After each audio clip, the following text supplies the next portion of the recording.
started on this then.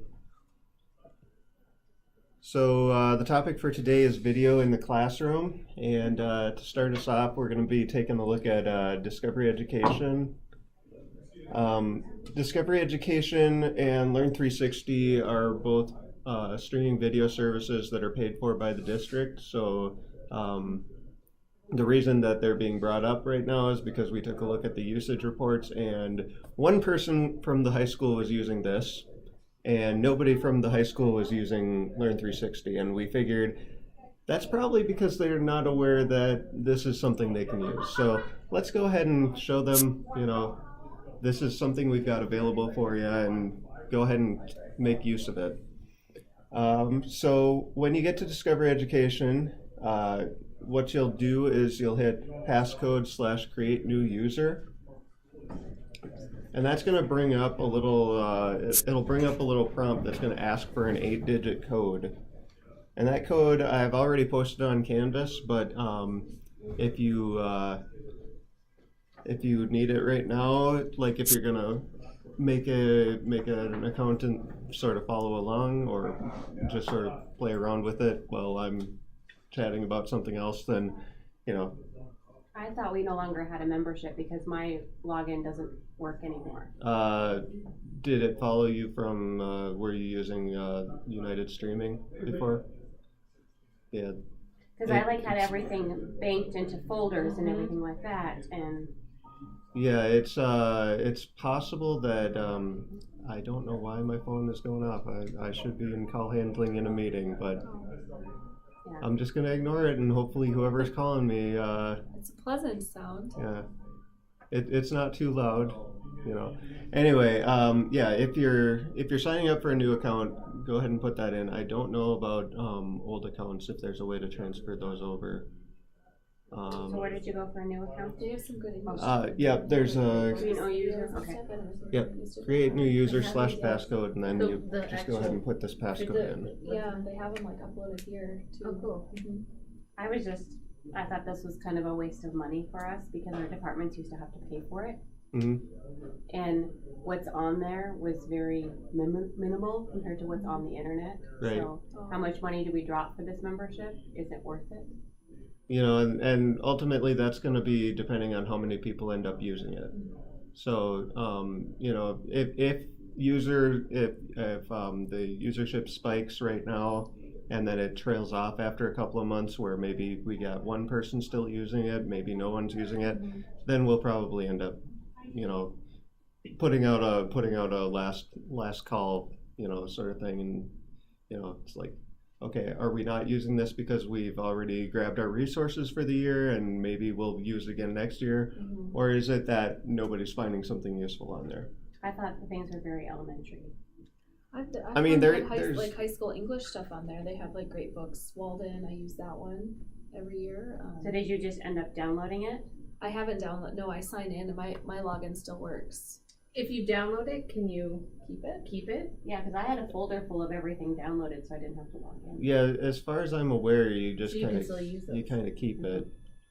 So we can just download what we want. Legally speaking, you probably would be on pretty. I did it because I couldn't ice. rely on our streaming capability to play it well. Yeah, no, I get it, and the fact of the matter is we've had a subscription to it for the moment, so you're still covered by the fact that we have the license for it. But if we were to not have the license for it anymore, then we would, legally speaking, probably not be able to use those videos, even though we have them downloaded and they would still work. Technically, we shouldn't use them because technically that could get us into a lot of hot water.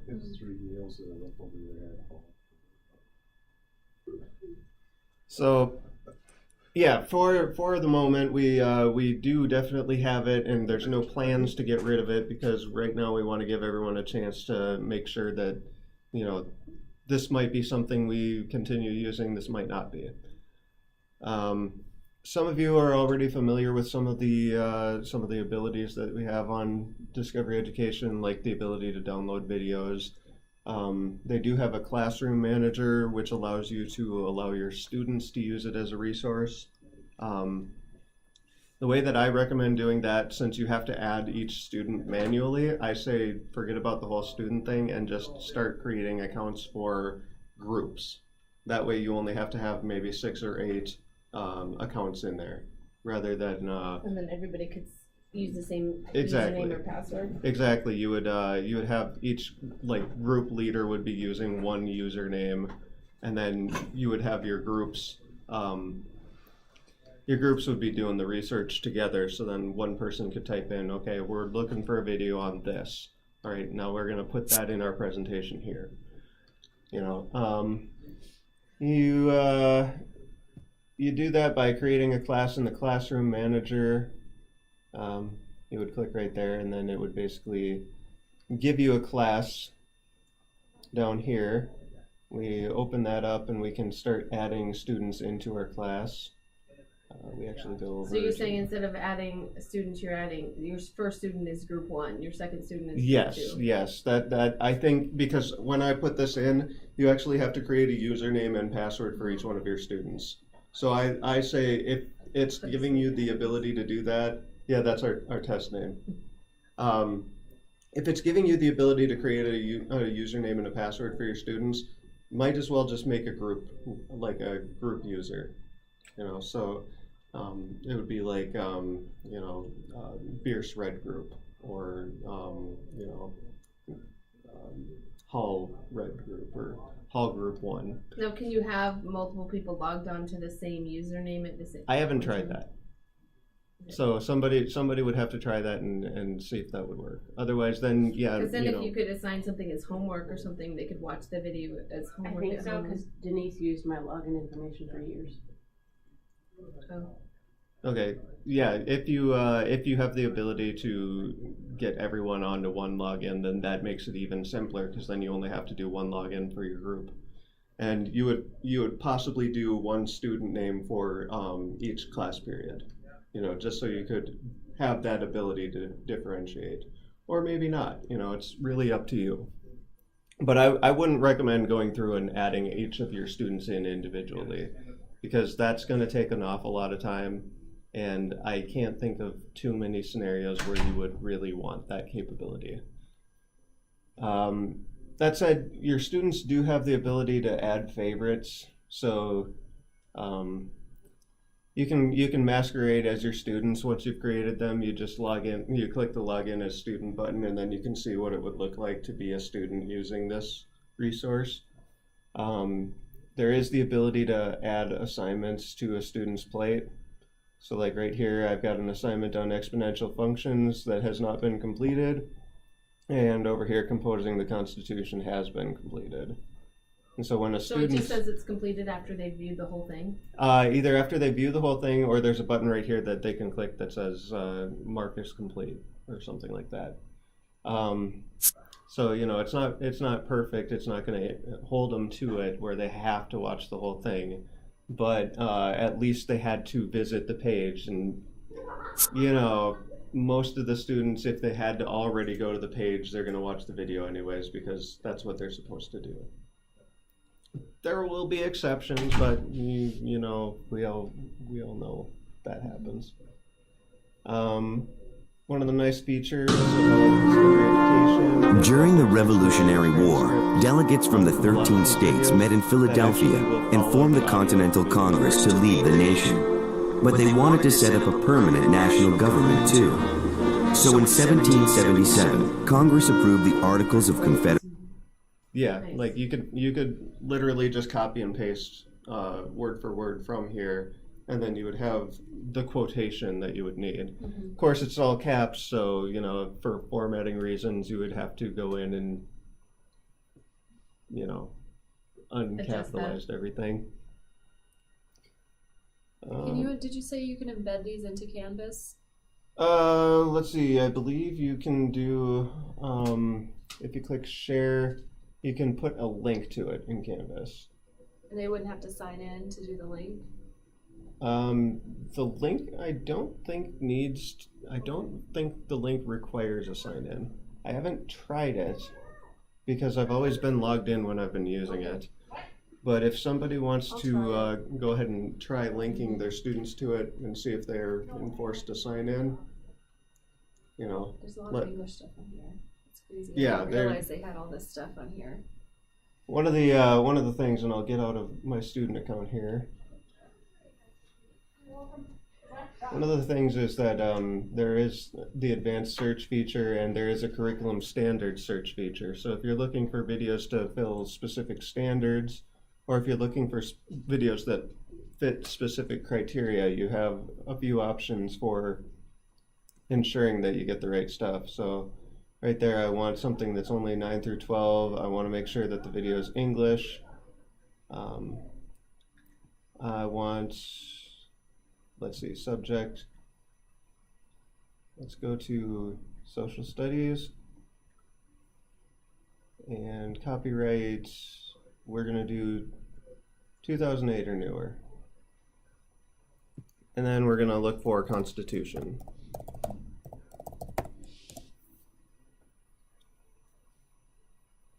So we want newer videos that are about the Constitution, or videos with newer copyrights about the Constitution. So right here we got an image on James Madison, video segment about Federalists and Anti-Federalists. So let's see if that's something that I would want to use. And then I would look down.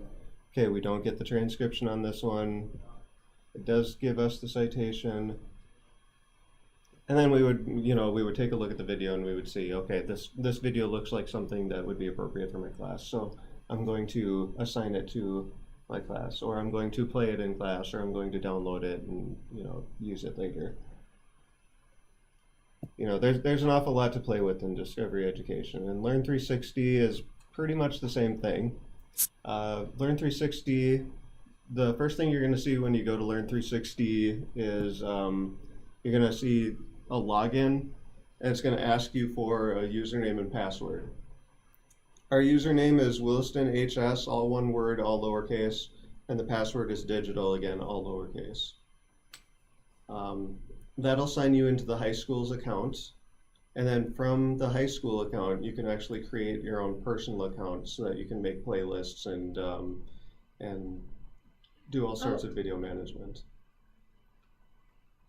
I just used our code and then created my own new account. For Learn 360? Oh, never mind. That's Learn 360. Sorry. I Yeah. didn't realize we were. Yeah, switching. Whoops! I didn't Never make mind. the change. Yeah, we got it figured out. Okay, so for Learn 360, the correct page is learn360.infobase.com, and if you Google for Learn 360, one of the first links will be for the login page. So it's Williston HS digital is the password. You said previously, Learn 60, what did you say after that? Learn360.infobase.com. I just did a search for Learn 360. Yep. and Oh, here found we that. go, yeah, now it's.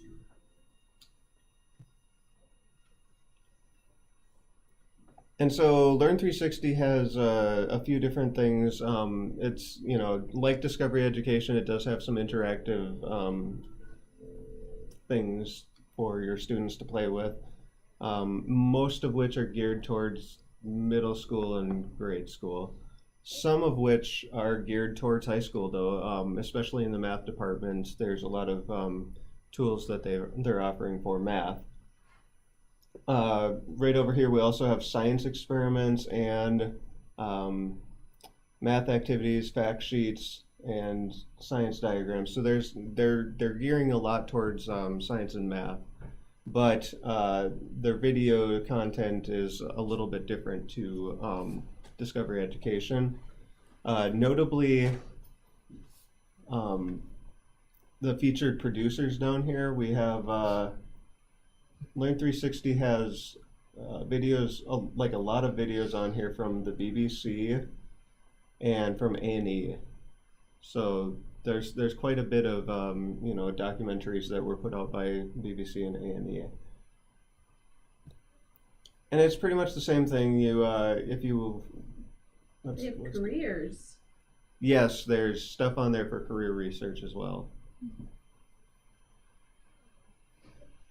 So let's take a look. We've got the 24 Hours on Earth film series, and again they break it down into segments so that you don't have to just watch the whole video. And there's also the transcript. This one's much neater for the purpose of copying and pasting. But again, it breaks down into segments, so you know I only want to watch Sunrise and Hormones, and I want to share it with my class. I want to put the embed code in. This one actually has embed code, so that you can take that code, paste it into Canvas, and then your students can watch it directly from Canvas. You click Add To once you create an account.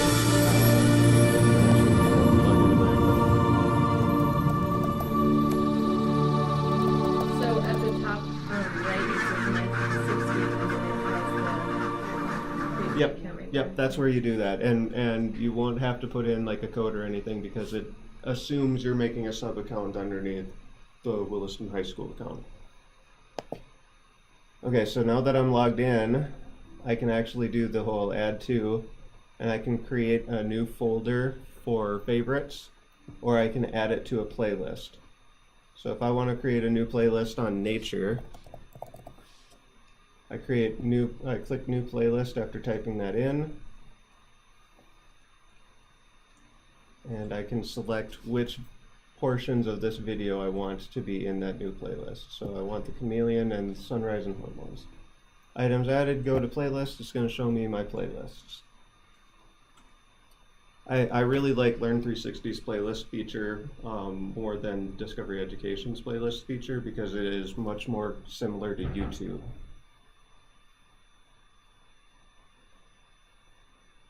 So if I want to share a playlist, I can actually just take this playlist URL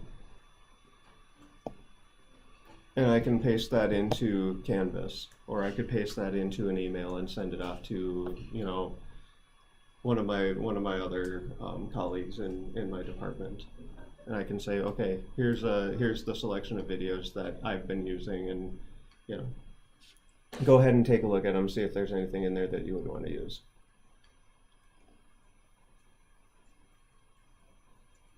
So again, yeah, we've been paying for a subscription for this for however long, and it wouldn't hurt to go ahead and take a look at any of these and see if there's anything that'll help you out in your class. So YouTube is the next topic that I'm going to move on to. We're all familiar with YouTube. We all know it. Some of us really like it. Some of us probably have differing opinions. I personally like it a lot, but in an educational setting, you do need to sort of have a little bit more control over how those videos are being used. Like, you know, I might find a clip that, like 5 minutes of this video on the GoPro camera. Like, I really want to show that, like, this 5 minutes to my class, but every time I click in here, I have to sort of scrub around and find, okay, where exactly was that clip? On the other side of the box. No. And then meanwhile, my students are all looking on the side videos and thinking, oh, I wish I was watching that video, or, you know, that looks interesting. Well, that's where we'd use like the Tube Chop and Exactly. the Safe View, right? Exactly. Safeshare.tv or Tube Chop, they're both going to do the same thing. And so you really just copy and paste. I personally like Safeshare a little bit more because it actually allows you to change the title and description that is present on the page. Tube Chop has the ability to do the embed code. If you've seen some of my video reviews this before one or you subscribed to can me on only link to, YouTube, but you'll be aware I that can I take tend out, to focus my all of reviews the on the description cheaper because it's all just Chinese links to action places where you cameras. can buy Now, stuff, lots and of I can people say, wanted me to review the GoPro 5 cameras in the minutes past, And I've explained in a previous video the reason why I didn't really want to do this. The first one is that, of course, the GoPro cameras are the cream of the crop. They're the best action cameras. Videos that I've created. 3.5mm stereo microphone in, which is very useful and something that doesn't come as standard on the GoPro, but I think you might be able to do it with an optional accessory. Yeah, I hadn't. Now the rear of the camera opens up with a slide to one side and then a hinge, and that reveals the memory card slot and the battery compartments. The memory cards I'm using, of course, are micro SD, but if you're mental you could use Sony's M2 format as well. The battery is in a little plastic tray which slides down the side here, needs fingernails to get it out, and it comes with two trays, an X and a G tray. I presume those are different sizes. And create just a nice little chopped up clip for you, and gets rid of all the sidebar stuff, and you're automatically queued up on exactly the right moments.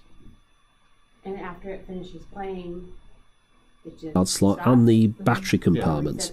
The memory cards I'm using, of course, are I'm pretty micro sure also, SD, but if you're mental you could use Sony's M2 format as well.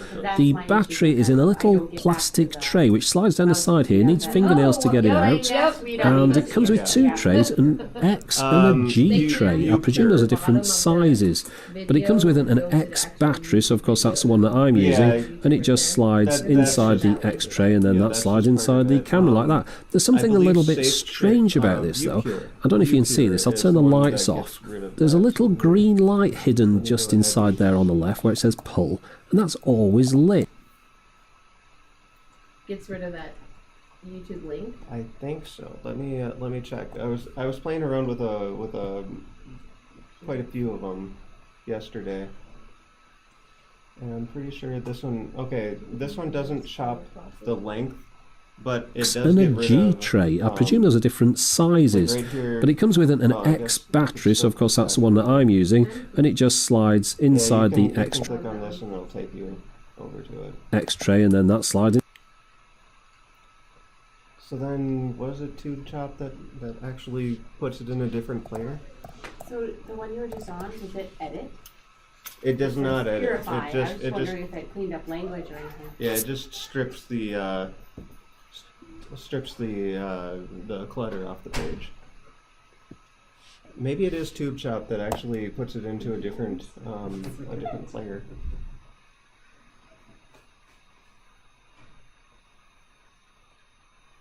Mentally you could use Sony. The thing that I do think though is the GoPro light competition, but it's got a few other tricks up its sleeve, such as super slow motion light competition, but it's got a few other tricks up its sleeve, such as super slow. Yes, it puts it into a different player. So Tube Chop would be the one to use to get So rid you of it. can't click that YouTube now and go to it now? You still can, but you can't like click anywhere else on the bar. Oh, okay. Into the same car park, and it doesn't look green at the top there, which I don't know if it really was or not, but it looked nice on the other one anyway. A bit of yellow, the reds are kind of orangey, and everything's kind of this muted pale colours, which, I mean, it's fine, but it certainly doesn't stand out like the Sony does. So the Sony definitely wins the low light competition, but it's got a few other tricks up its sleeve, such as super slow motion. This is 120 frames at 720p. Now it needs good light for this, you can't do this at night time, but as long as you've got the right conditions you can do things like this, film the world's slowest escalator with the world's most patient people on it. Or you can have these pigeons taking off in slow motion. There's all sorts of things you can do at 120 frames a second. It doesn't seem to limit the length of it either, so you can just carry it on till the memory card's full, which is quite nice. So that's a nice effect and something that's good. So I like the low light capabilities. I like this 120 frames a second mode, but also it's got steady shot on the Sony, you know, anti-shake. That's something you don't get on the GoPro. And I'll show you what the difference looks like. So this is me walking into a motorway services on Christmas Eve with the stabilisation off, and then I turned right around and did the same trip again like a weirdo, and this is a stabilisation on, which looks like a nice kind of steady cam shot really, almost. It looks rather good. And then on my way home on the motorway on the same night, Christmas Eve, about 10 o'clock at night, this is me walking across a motorway bridge with the stabilisation off. I'm not trying to shake this up. And upload your own version of it. The YouTube editor is like a really not very sophisticated, very simple, bare bones video editing sort of solution. So you would upload the clip that you want to chop, and you would make it a private clip. Upload that to your YouTube account, which everyone has through Google, through wilsonschools.org. You drag Including your our students. what's that? Catch up on the back. They would, yeah. Okay, so when you put the clip today's down on is the on timeline, OneNote. you can actually like know. scroll through the player normally as you would, and then you hit pause when you want to hit where to cut the clip, and then you just hit split clip here, and that'll give me catch up on the back. Okay, So if I want to do the same thing again over here, for my certain cut. types of, right there, I'll go over here on the timeline, Do you suggest we do like the safety? and then I'm just going to get rid of the clips catch that up I on- don't need. And so now I've catch edited up on the back. Okay, so today's is If you want to get fancy, you can put the visual, and you can catch up on the add back. a music track from the library. Today's is on OneNote. You put that down there, and then that'll play the it'll play the music over the video. Catch up on the back. Okay, so today's is on OneNote. So first up, we have to look at the pictures. What is OneNote? So first up, has anybody in this room used OneNote? I don't know. Okay. Turn Yeah, it on for exactly. it, probably. You got a lot of wind noise. This one here doesn't need to be this way.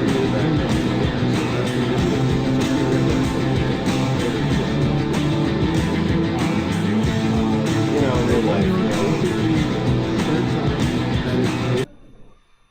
you go out in public and there's somebody just cussing up a storm. It's like, well, this is a great video, but I don't really want all that. You don't hear that part till you're in your classroom. Exactly. Which is why you gotta watch the video before you play it.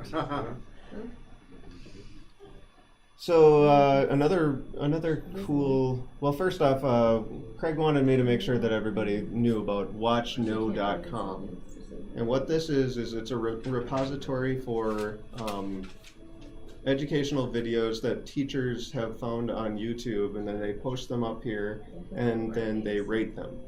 So like each of these has a certain amount of views and a star rating, and the star rating is given by educators who are also using this site.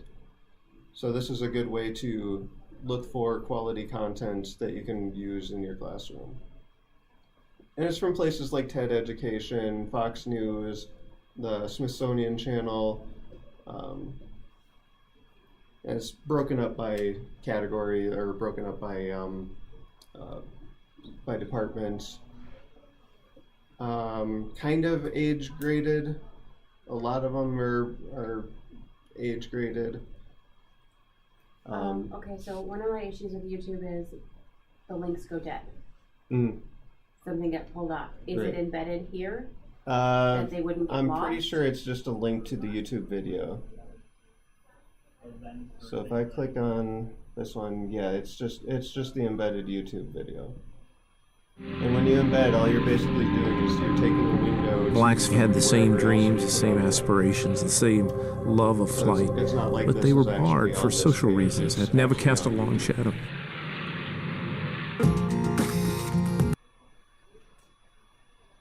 Now, if you came across a YouTube video that you really wanted to make sure that you always had, there are ways of downloading YouTube videos.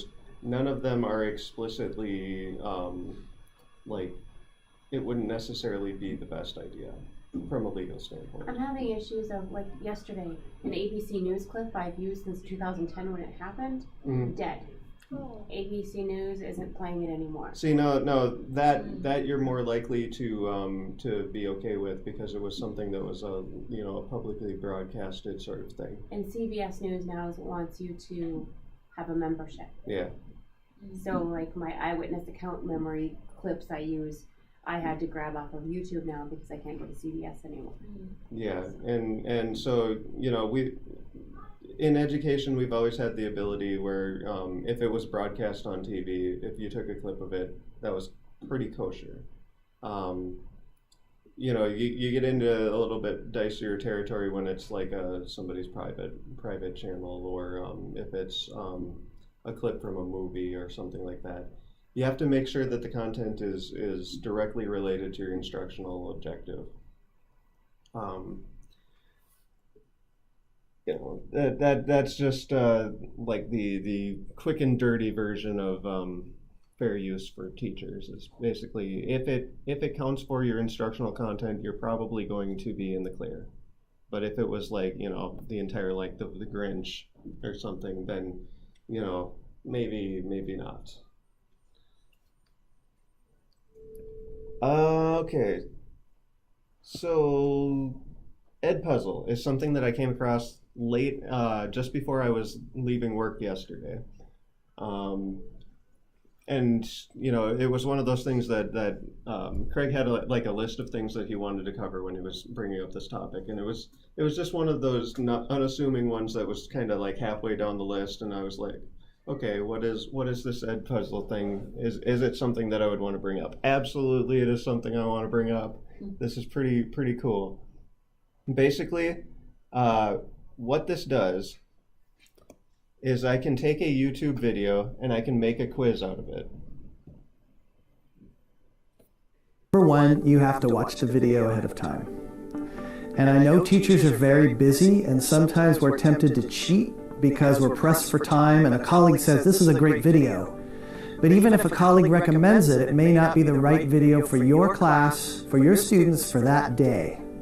So you have to watch any video you're going to show. That's the number one rule.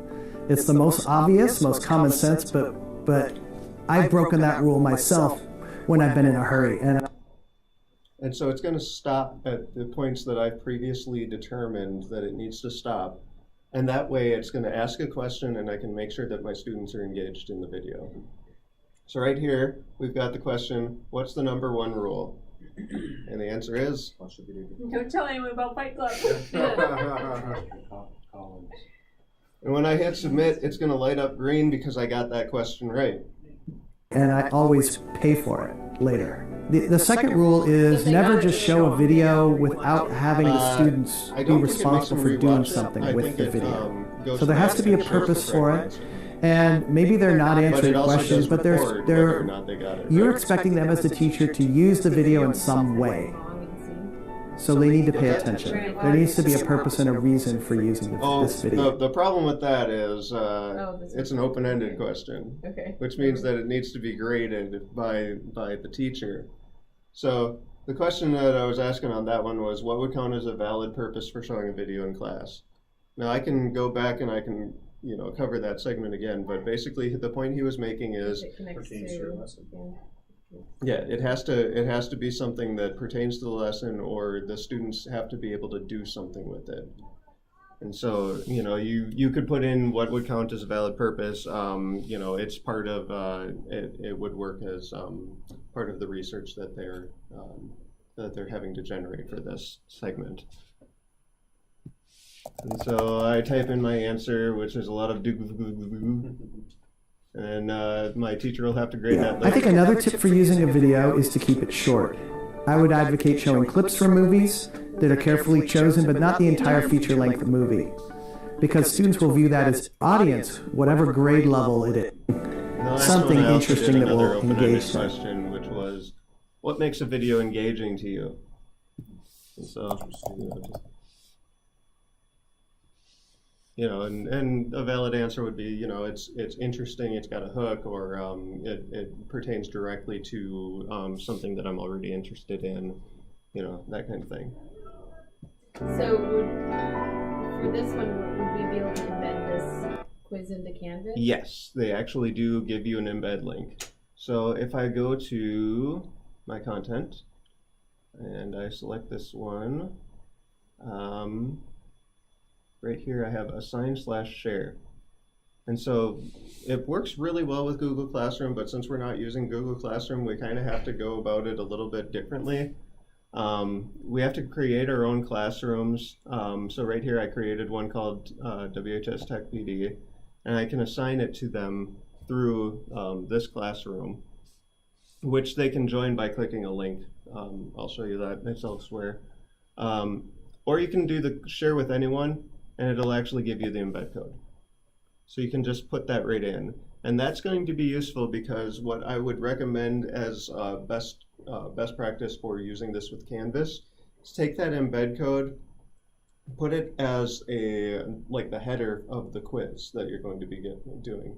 And then instead of asking questions in the video, when you're creating your video, we'll just go ahead and go into this one. Edit. And then we go over to the quiz question thing. When you're creating your video, it offers you 3 choices for how you're going to, what kind of question you want to ask. There's open-ended, there's multiple choice, and then there's also just a comment. So I would say use those comments and say, answer question number 1 here. And then you put you put question number 1 in Canvas, just underneath the video. And then that way you can have a quiz that lines up with your actual Canvas quiz. And then Canvas Power grades School it. and Yeah, and then Canvas will grade it for you, as opposed to this would grade it for you if you're doing multiple choice, but then you've got to manually transfer the grades over from one to the other. You know, it would be another place for you to end up having to look when your students are finished with their quiz. But here, you know, you just drop in where your questions are going to go, boom, boom, boom, put it in Canvas, and then send it off to them.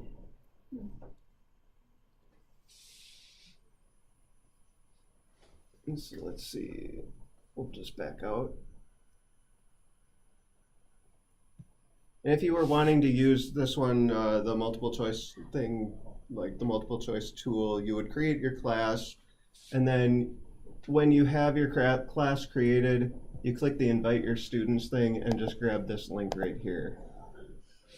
And if you copy that and paste it in, then you can go ahead and assess your students through the class tool. I don't think I've set up my grade book, so I can't really show that off, and nobody's used it, so it wouldn't have a grade in there anyway. But it does have the ability to track, you know, how many people got this right. Well, who got it right, who got it wrong, you know. Can you can sign into this through Google, so we don't actually have to create an account. Yes, we just sign you'll sign in it. Use that sign in with Google, and then you don't have to create any account. It'll just be like, oh yeah, you've got a Google account. Oh, all right, you're signed in. Yeah. Yeah. Finally, does everybody know about Crash Course?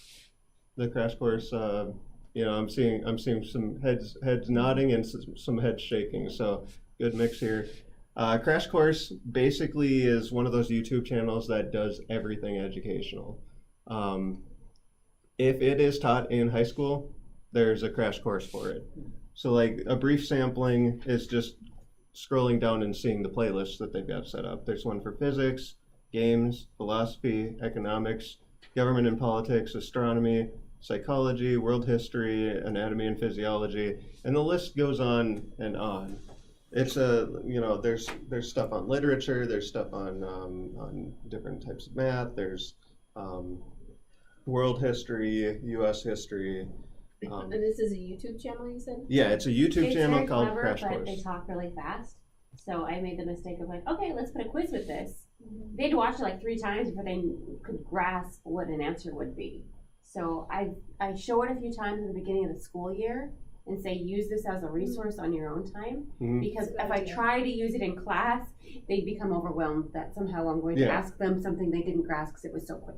But it's clever. You know, they've got puns in there all the time and just things that you wouldn't necessarily catch, or even the graphics. Yeah, So the there's more than animations one are thing just going top on. notch. I firmly suggest either using this as an introduction to a topic or using it as a supplement. Using it as like part of actual instruction, yeah, you're probably going to run into the same kind of problems that you were just talking about. But I think that it's a very well put together resource, and it's just top notch. There's a couple of other YouTube channels that I follow. One that's especially good for history is called The Great War, and it follows what happened in World War I exactly 100 years ago this week. So if you're doing World War I, which would basically be only you. December, yeah. Yeah. Otherwise, I follow a variety of different channels. So if anybody wants to look me up on YouTube, you could just take a look at who I'm following, and I'll have some decent resources on there. Any questions? There's a lot to cover in this topic. I could probably cover it for like weeks, but I'm gonna try not to. Save some for later. Thanks a lot.